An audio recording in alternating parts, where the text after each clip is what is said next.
Chlöe Swarbrick cracks under pressure, the mark of a true loser. I think everyone with functioning intelligent neurons already knows by now that the global Green parties are nothing more than modern-day scam artists, disguised as caring for people and planet. The New Zealand Green Party are no different. Throw in some mental illness, sexual perversion, drug abuse, child grooming, shoplifting and migrant exploitation, to name but a few. Then you're halfway to qualifying as a member of the New Zealand Green Party. The Green Party strategy is simple. They pretend to care about people and the planet, but behind the scenes, have they got a great new Green Deal for you? Stop being fooled by these low IQ perverts. The current sole leader of the New Zealand Green Party, Chlöe Swarbrick, has now started to crack under pressure, and is highly unlikely to remain as leader of the party for the rest of her term in Parliament, much in the same way as Chris Hipkins is likely to resign or be rolled as leader of the Labour Party, but in this case, Hipkins rose to the level of his incompetence far quicker than Swarbrick. Chlöe Swarbrick typically asks the same questions in Parliament, gets the same answers that invariably fly over her head.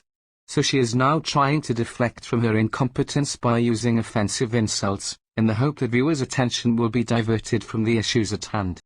Swarbrick typically uses mouthfuls of motorized parrot word salad speeches, or spasmodic jerks of body-lurching hand-waving, or flapping pretend important documents in the air, to divert people's attention away from the subject matter to herself instead, because she clearly lacks the IQ neurons to respond meaningfully to the debate at hand. Chlöe Swarbrick becomes frustrated under pressure and is showing the mark of a true loser, by throwing insults at the Prime Minister during question time, rather than by accepting his suggestion to get on board and help make New Zealand a better place for all New Zealanders. Watch the following clip recorded during question time on the 24th of July 2024. Swarbrick has nothing to offer, so throws insults instead. Chlöe Swarbrick is a fake. Chlöe Swarbrick. To the Prime Minister, does he stand by his government's statements and actions? Yes, and especially the moves that we are making to deliver world-class infrastructure and to rebuild the New Zealand economy. We know the difference that world-class roads can make to local communities, helping Kiwis move faster and supporting growth and investment across the country. So it was absolutely fantastic news yesterday that this government is accelerating work on a 4-lane expressway from Auckland to Whangarei as part of our hugely successful roads of national significance. And we know the difference that roads like Waikato Expressway and the Kapiti Expressway have made for the regions, and now we're bringing that to Northland. Whether you're driving an EV or a truck, running a business or going on holiday, great roads matter, and our coalition government's going to build them. Can the Prime Minister name just one policy in the government's draft emissions reduction plan that will, quote, make it cheaper for households to reduce net emissions, end quote? Well, what will happen is that we are going to double the amount of renewable energy in this country. And we're going to do that by accelerating our fast-track, one-stop shop legislation. I encourage that member to support it. Does the Prime Minister believe that our pathway to a climate-friendly future lies in more extraction of coal, oil and gas, or ensuring 100% renewable energy, or is he intent to keep talking out both sides of his mouth?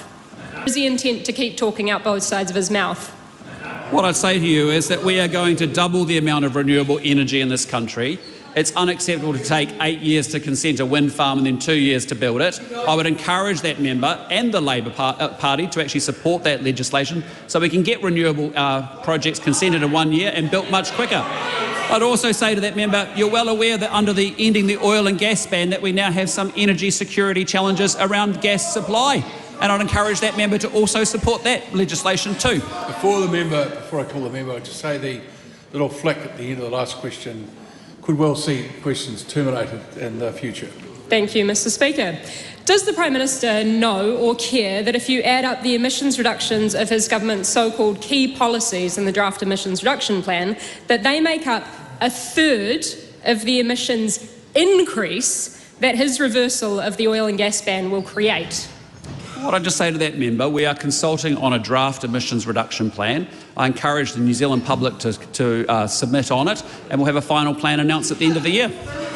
How does the Prime Minister feel knowing that his government's decision under even just the emissions reduction plan alone have taken us off track to meet our climate goals and will increase inequality? Well, we remain on track to deliver the emissions reductions budget 1 and emissions reduction budget 2. Is the Prime Minister incapable or just too scared to answer a question straight up? The question is out of order. Is he intent to keep talking out both sides of his mouth? Little flick at the end of the last question could well see questions terminated in the future. Thank you, Mr. Speaker. Is the Prime Minister incapable or just too scared to answer a question straight up? The question is out of order. Thank you for listening. Geraint, on behalf of WhangareiTim.